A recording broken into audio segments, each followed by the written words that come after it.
दोस्तों नमस्कार। ना तो देश में इमरजेंसी लगी है, ना ही किसी तानाशाह की कुछ चलती है। इस देश में लोकतंत्र का राज है और लोकतंत्र का मतलब 4 पिलर्स का होना है। उसमें कार्यपालिका भी है, विधायिका भी है, न्यायपालिका भी है और चौथा पाया, चौथे स्तंभ के तौर पर मीडिया भी है। ये चारों बहुत सहूलियत के साथ इस देश में लोकतंत्र को जिलाए हुए हैं। इसीलिए कोई सवाल ना करे कि दरअसल इमरजेंसी और तानाशाही के बीच में यह देश कहीं अटक तो नहीं गया है। बिल्कुल नहीं, ऐसा बिल्कुल नहीं है। कानून के तहत इस देश में काम हो रहा है।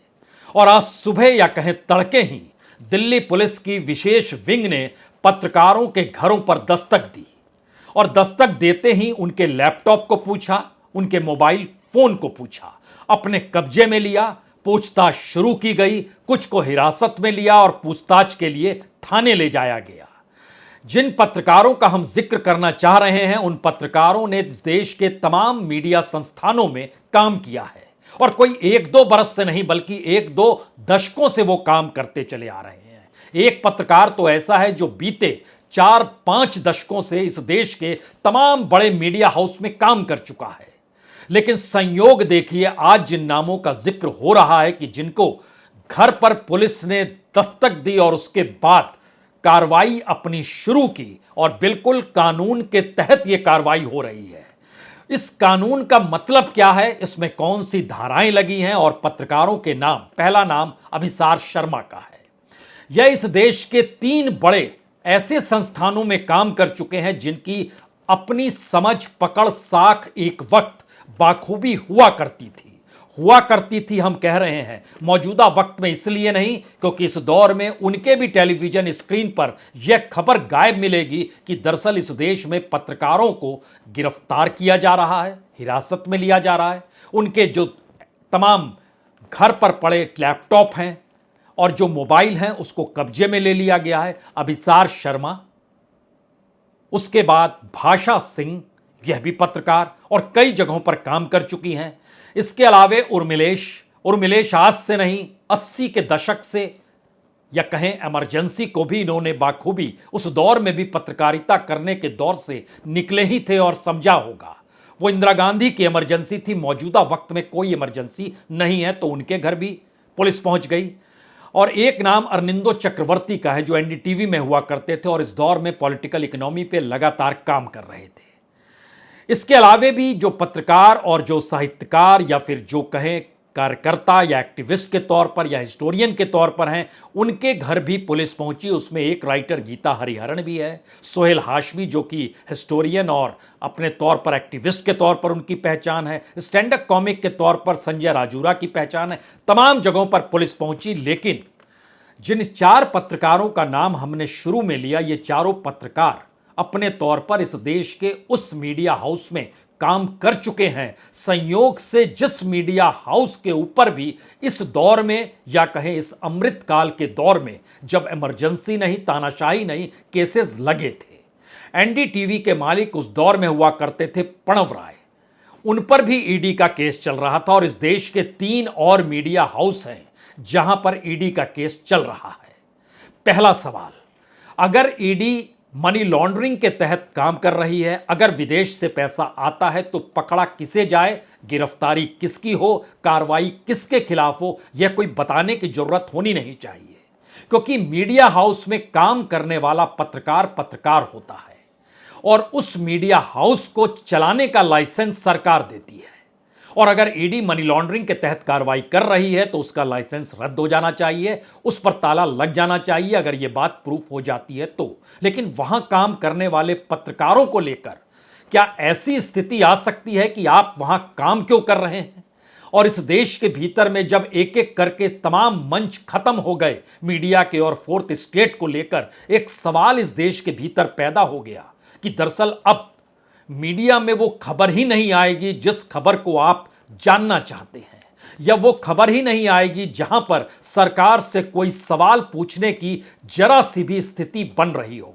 अब वो खबर ही नहीं आएगी कि इस देश के भीतर में कौन से कानून के तहत और किस कानून के तहत और उस कानून को लेकर इतनी तेजी के साथ कार्रवाई करने की दिशा में कैसे पुलिस बढ़ जाती है। जी नहीं, और यही वो वजह है कि आज सुबह से जब छापे पड़े तो उन टेलीविजन स्क्रीन से भी ये खबरें गायब हो गई या खबर आई ही नहीं जिन संस्थानों में इन पत्रकारों ने काम भी किया है। तो क्या वाकई इस दौर में कुछ भी ऐसा आपको अलग नहीं दिखता है? सब कुछ कानून के तहत हो रहा है। कानून के तहत तो हो रहा है। 17 अगस्त 2023 को एफआईआर दर्ज की गई। एफआईआर का नंबर 224/2023 है, जो सेक्शन यूएपीए के तहत, ड्रैकोनियन जो एक्ट है उसके तहत लगाए गए सेक्शन 13, 16, 17, 18, 22 और इसके अलावे 153 ए और 120 बी, इन तमाम धाराओं के तहत कार्रवाई की शुरुआत हुई। और सवाल यह बड़ा निकल कर आ गया कि अगर इस देश के भीतर में किसी भी संस्थान के कोई भी तार अंतर्राष्ट्रीय तौर पर मनी लॉन्ड्रिंग से जुड़े हुए होंगे और अगर उस देश के साथ भारत के संबंध ठीक नहीं है तो उस पर कार्रवाई होगी, वहां काम करने वाले हर शख्स पे कार्रवाई होगी। यह भी एक मैसेज निकल कर आज आ गया। यानी काम वहां पर ना हो, उस मंच के जरिए काम ना हो, हम इस पर ध्यान नहीं देंगे, हम कार्रवाई की दिशा में बढ़ेंगे। लेकिन यहां पर जो 5-6 सवाल सबसे बड़े हो चले हैं, हमें लगता है उन सवालों के इर्द गिर्द इस दौर में डेमोक्रेसी के फोर्थ स्टेट का जिक्र आज बारीकी से करने की जरूरत है। जिन पत्रकारों के घरों से लैपटॉप और मोबाइल को ले जाया गया उसमें एक नाम अभिसार शर्मा का है। अभिसार शर्मा इस देश के 3 बड़े न्यूज चैनलों में काम कर चुके हैं। वह बीबीसी में भी काम कर चुके हैं। उर्मिलेश आज से नहीं, 80 के दशक में ही टाइम्स ऑफ इंडिया ग्रुप से भी जुड़े रहे थे और तमाम संस्थानों में काम करते करते इस दौर में जब सारे रास्ते बताने बोलने के बंद हो जाते हैं तो पत्रकार के भीतर की पत्रकारिता किस रूप में निकल कर आए यह उसे बार बार कुरेदती है। यही स्थिति भाषा सिंह की है और कमोवेश एनडीटीवी में रहे अनिंदो चक्रवर्ती जो लगातार इस देश की इकोनॉमिक सिचुएशन को लेकर सवाल खड़ा करते रहे, चाहे वह मनमोहन सिंह का काल ही क्यों ना हो। और उस दौर की आवारा पूंजी को लेकर भी एनडीटीवी में रिपोर्ट होती थी। अरनिंदो उस दौर में जूनियर जर्नलिस्ट जरूर थे, लेकिन धीरे धीरे वह वहां पर संपादक तक पहुंचे।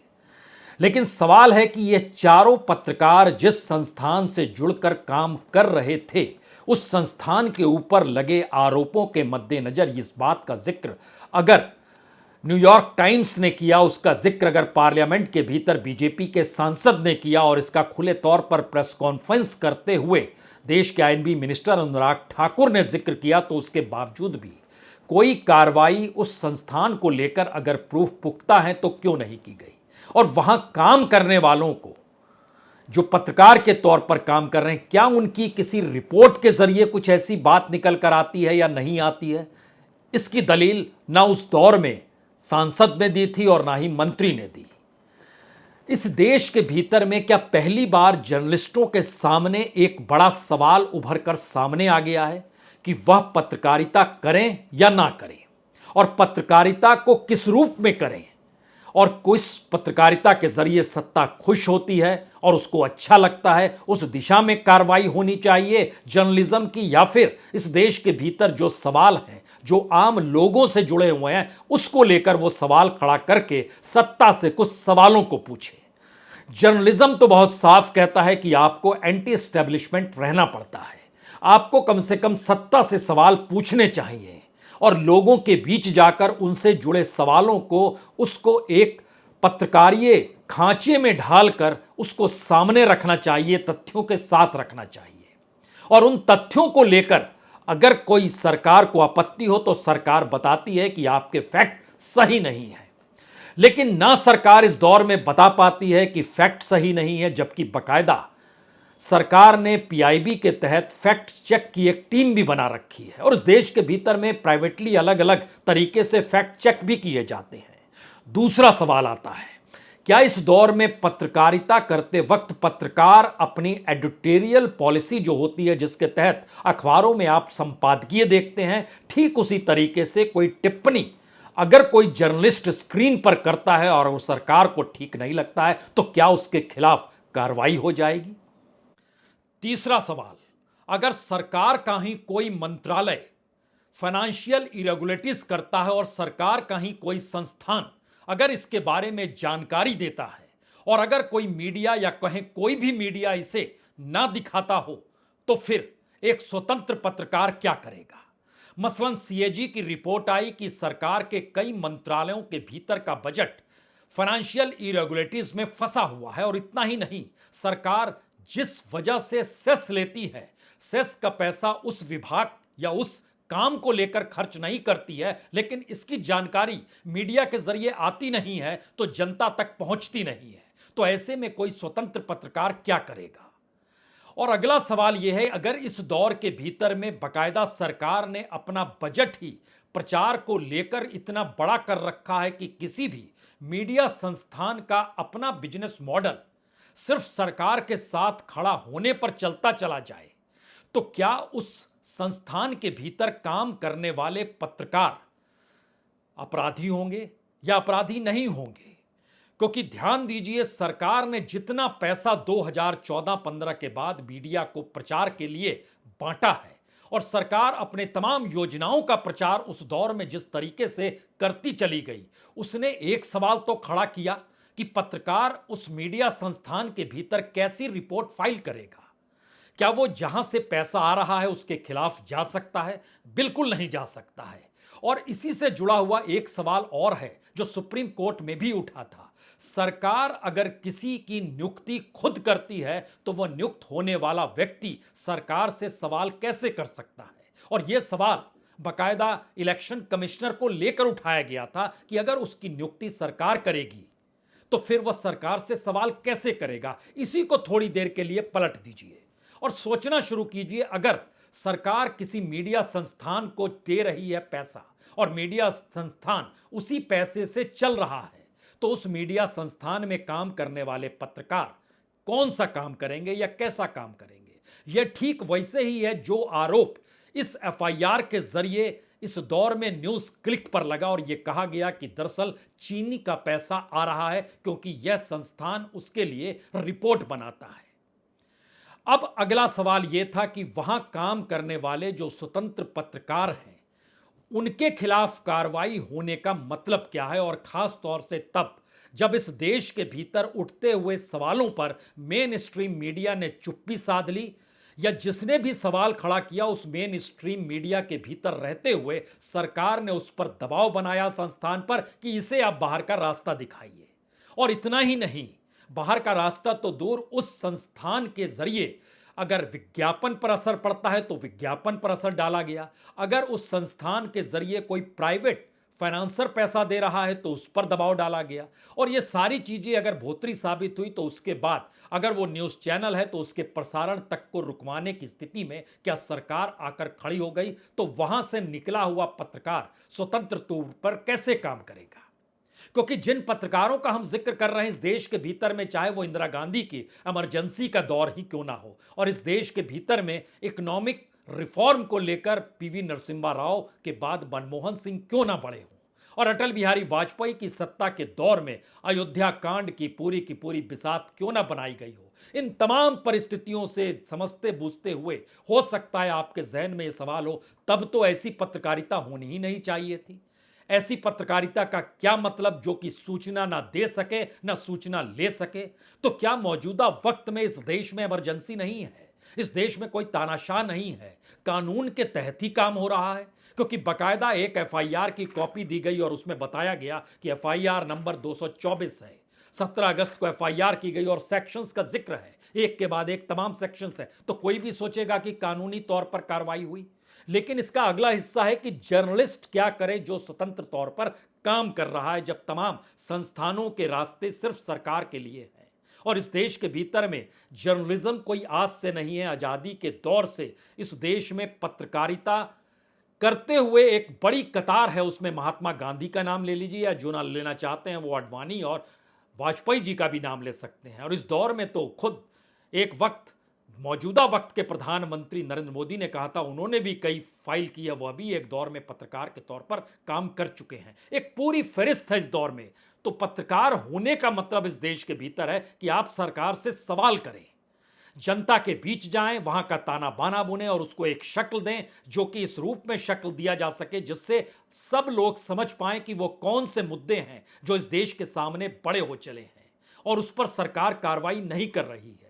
हो सकता है आपके जहन में मणिपुर की घटना हो, किसी के जहन में अडानी कांड का जिक्र आ रहा हो, कोई एनपीए का जिक्र करे, कोई प्राइवेटाइजेशन का जिक्र करे, कोई अलग अलग मंत्रालयों के मोनेटाइजेशन का जिक्र करे, कोई इस देश के भीतर में पूरे कॉरपोरेट को जो टैक्स माफी दी गई उसको लेकर जिक्र करे, कोई मिडिल क्लास पर टैक्स के बोझ को कैसे लादा गया इसका जिक्र करे, कोई इस दौर में जीएसटी कलेक्शन के बढ़ने को लेकर यह भी करे कि सरकार की महंगाई ने कैसे लोगों की कमर तोड़ दी है और जीएसटी यानी जो टैक्स का पैसा आता है उसको सरकार कैसे बटोरती है, कैसे इस देश के उस भारत को जो ग्रामीण हिस्से में आता है उस देश के कहीं बनाने में उसका योगदान बढ़ा है, लेकिन वहां के इंफ्रास्ट्रक्चर और बेसिक चीजों को सरकार ने अनऑर्गेनाइज सेक्टर को तोड़ा नोटबंदी के बाद और एक पूरी परिस्थिति चरमरा दी गई। कोई सवाल नहीं होने चाहिए या कोई सवाल होने चाहिए जिसका जवाब सरकार के पास है नहीं और सरकार को जवाब देने चाहिए। प्रधानमंत्री ने तो एक भी प्रेस कॉन्फ्रेंस नहीं की, मनचाहे व्यक्तियों से बात जरूर की, लेकिन क्या अगर उन सवालों को लेकर इस देश के भीतर का कोई पत्रकार सरकार से सवाल करे तो वो किसके लिए सवाल कर रहा है? इस देश के लिए कर रहा है, यहां के लोगों के लिए कर रहा है? और लोग ही अगर खामोश रहेंगे, देश ही अगर खामोश रहेगा और जो सूचनाएं आ रही हैं जो नहीं आ रही हैं अब, तो क्या उस पूरे के पूरे फोर्थ स्टेट या फोर्थ पिलर को लेकर कोई सवाल किसी के जहन में नहीं उठेगा? और जब सबको पता है कि दिल्ली पुलिस गृह मंत्रालय के तहत आती है और गृह मंत्रालय और गृह मंत्री इस दौर में अमित शाह हैं जो पूरे बीजेपी की चुनावी रणनीति बनाते हैं और सबको पता है कि चुनाव जीतना इस देश की मौजूदा सत्ता के लिए कितना बड़ा काम है, तो क्या चुनावी दौर में और देश जब चुनाव की परिस्थिति में जा चुका है, चार पांच पांच राज्यों में चुनाव तुरंत होने और 6 महीने के बाद, आज की तारीख से 6 महीने के बाद इस देश में लोकसभा के चुनाव होने हैं, तो क्या चुनाव का खौफ है, उसका डर है? उस परिस्थिति में सरकार कार्रवाई कर रही है क्योंकि जब राजनीति को साधने वाले, सत्ता को बरकरार रखने वाले ही गवर्नेंस को भी देखेंगे तो जाहिर है उनके लिए राजनीति और सत्ता बड़ी होगी। वह उस कानून का जिक्र नहीं होगा जिस कानून के जरिए कहीं चेक एंड बैलेंस का जिक्र संविधान करता है और बतलाता है कि किसी भी इंस्टीट्यूशन को कैसे काम करना चाहिए। वो सारी चीजें तो एक झटके में मटिया मेट हो गई और कुछ भी नहीं बचा। तो क्या यह कहा जा सकता है कि इस देश के भीतर में डेमोक्रेसी के चार पाए एक एक करके लड़खड़ाते हुए नजर आए? बीजेपी के भीतर की अपनी डेमोक्रेसी गायब हो गई, किसी कैबिनेट मिनिस्टर की कोई पहचान नहीं बची, खुद सांसद अपनी कॉन्स्टिट्यूंसी में नहीं जा पा रहे हैं। इस देश की इकोनॉमिक पॉलिसी ने जिस तरीके की परिस्थिति गांव और ग्रामीण और मिडिल क्लास के भीतर पैदा कर दी है, तो क्या पॉलिटिकल वे में डेमोक्रेसी का खत्म होना और उसका खुला नजारा पार्लियामेंट के भीतर नजर आता है? जब इस देश के भीतर एग्रीकल्चर रिफॉर्म को जिस लिहाज से राज्यसभा में पास कराया जाता है और वोटिंग भी अपने अनुकूल होती है, वो सब कुछ तो सबने देखा है। दिल्ली को लेकर सुप्रीम कोर्ट का फैसला हो या इस देश के भीतर इलेक्शन कमिश्नर की नियुक्ति को लेकर सुप्रीम कोर्ट का फैसला हो, पार्लियामेंट में सब बदल दिया गया क्योंकि ताकत है पास में। तो पार्लियामेंट्री डेमोक्रेसी कैसे लड़खड़ाई? और सुप्रीम कोर्ट का यह सवाल बहुत जायज है कि जब आप ही नियुक्ति करेंगे यानी सरकार ही किसी की नियुक्ति करेगी, तो फिर नियुक्त होने वाला व्यक्ति सरकार से सवाल कैसे करेगा? यह तर्क इलेक्शन कमिश्नर की नियुक्ति को लेकर था, लेकिन एक क्षण के लिए सोचिए किसी मीडिया हाउस के पास पूरी पूंजी, पूरी पैसा और उसके तमाम गलत कार्यों को पनाह देने की स्थिति में अगर सरकार और सत्ता आ चुकी है तो वो कैसे एक अलग से शब्द बोलेगा? लेकिन अगला सवाल, वहां काम करने वाला पत्रकार क्या करेगा? इस देश के 3 मीडिया संस्थानों के अलग अलग फाइल पीएमओ में पड़ी हुई है। एक वक्त में चौथी एनडीटीवी की फाइल थी। एनडीटीवी का क्या हर्ष हुआ यह बताने की जरूरत नहीं है। तो क्या एक ऐसी स्थिति लाकर खड़ी कर दी गई जहां पर पत्रकार रहे ही नहीं और ये एक लुप्त हो जाए परिस्थितियों के बीच, ना तो इमरजेंसी ना तानाशाही, सब कुछ कानून के तहत? तो क्या वाकई ऐसी परिस्थिति आ गई है? क्योंकि सबसे बड़ा सवाल तो इस दौर में यही है, अगर जनता को सूचना मिल ही नहीं रही है इस देश के भीतर में अलग अलग मुद्दों को लेकर, और सूचना देने वाला जो पूरा का पूरा विभाग है वो सरकार के गुणगान में लगा हुआ है और कोई सवाल नहीं करता है, तो उससे ज्यादा बड़ा अपराधी कौन हो सकता है? जिसका काम है, जिसको लाइसेंस दिया गया इस देश में, आप अखबार निकालिए या टेलीविजन चैनल चलाइए, लेकिन आप जनता से जुड़ाव ना रख के खबरों को सरकार के लिए आप देने लगे तो बोलते बोलते सुबह से लेकर रात तक धीरे धीरे वही परिस्थिति लोगों के जहन में आएगी। कहेंगे हां हां, यही तो कानून है। और यही वो परिस्थिति या वही लकीर है जिस लकीर पर मौजूदा वक्त चल पड़ा है। सवाल यह है, इसे थामे कौन और इसे परखे कौन। इस देश की जनता के भीतर साख पत्रकार की होती है, मीडिया हाउस की होती है, और वही साख तय करती है कि वो पत्रकार है या नहीं है। लेकिन मौजूदा वक्त में उस परिभाषा को भी बदलने की कोशिश बकायदा खुलकर की गई और प्रधानमंत्री ने अपने चंद करीब लोगों को कुछ बातचीत और कुछ इंटरव्यू जो इस तरीके से दिए जो आपको हंसी ठहाका लगाने की दिशा में ले जाए, यानी इस देश से जुड़े सवाल और इस देश की रुखड़ी जमीन और उस रुखड़ी जमीन पर नंगे पांव चलते हुए लोगों के खून या पसीना कुछ भी दिखाई ना दे। एक ऐसी परिस्थिति में देश आकर मुद्दों को लेकर अगर खड़ा हो गया तो क्या यह कहा जाए कि पूरी मीडिया प्रोसेस इस दौर में खत्म करने की परिस्थिति है, और जो स्वतंत्र पत्रकार के तौर पर सवाल उठाते भी हैं उनको भी अब खामोश करने की स्थिति में सरकार पड़ चुकी है, क्योंकि अगले 6 महीने इस देश के लिए बड़े क्रूशियल है। यह चुनाव का दौर है और चुनाव लोकतंत्र का प्रतीक है, और लोकतंत्र के सारे पाए हमारे पास हैं, तो फिर चुनाव कौन जीतेगा। बहुत बहुत शुक्रिया, बहुत बहुत शुक्रिया।